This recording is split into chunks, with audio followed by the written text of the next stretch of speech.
ఆలయాలున్నా పెద్ద ఆలయాలున్నా అక్కడ డబ్బులు ఇచ్చుకొని అభివృద్ధి చేసుకోవడం జరిగింది. అనేకమైనటువంటి డబ్బులు నిధులు 2000 కోట్ల పైచిలకు నిధులు కేసీఆర్ గారు అన్ని గ్రామాల్లో ఉన్న పురాతన ఆలయాలను మంచిగా చేసుకోవడానికి ఇవ్వడం జరిగింది. ఇప్పుడు కాంగ్రెస్ పార్టీ హయాంలో మన తెలంగాణలోనే దక్షిణ కాశీగా చెప్పేటటువంటి వేములవాడ ఆలయంలో రోజొక రాజన్న కూడా చచ్చిపోతుంటే కూడా పట్టించుకోనటువంటి ప్రభుత్వం ఇవాళ నడుస్తున్నది.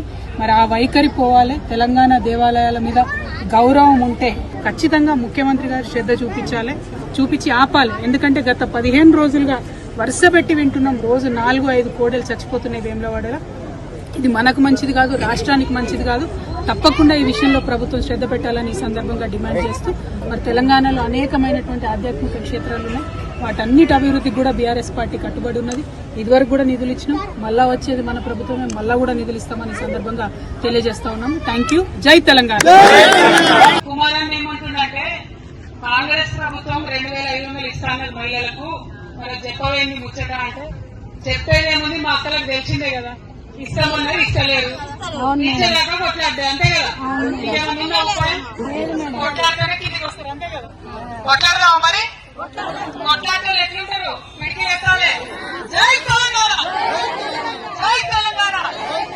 ఆ 2500 మాకు, 2500 మాకు.